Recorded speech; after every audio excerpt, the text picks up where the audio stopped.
This past weekend, 16 collegiate Bhangra and Fusion teams from around the nation took to the stage in Merchant Auditorium for Buckeye Mela 10.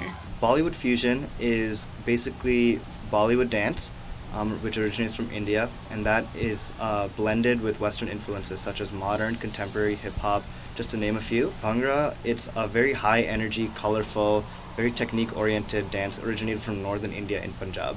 The teams compete for a chance to go to Bollywood America, which is a national competition. On the Fusion side, we had some teams come from like Georgia, University of North Carolina, Northwestern. For the Bhangra side, we had from University of Washington, and then some from Pittsburgh. This year's first place winners were Northwestern Anubhav in the Fusion category and University of North Carolina Bhangra Elite in the Bhangra competition. The prize money is $5,000, so since we have two categories, it's $2,500 for each category. The first place actually gets $2,000, and then of both categories, and second place gets $500. While the competition on stage was fierce, students didn't let that stop them from becoming friends over the course of the weekend.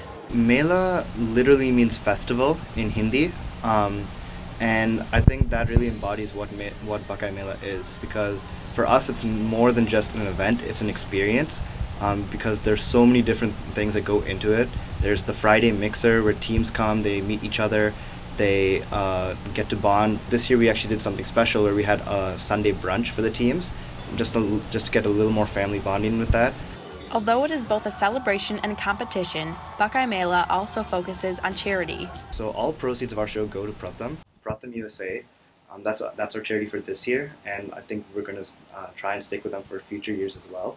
But basically, they are devoted to providing quality education to underprivileged children across rural India.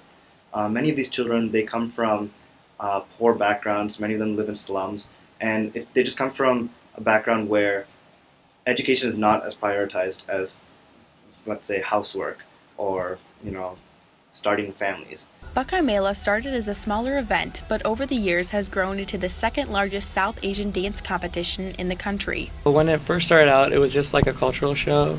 It was not a competition, but as it went on, they started to bring in teams. And before it was just like four Fusion teams and four Bhangra teams.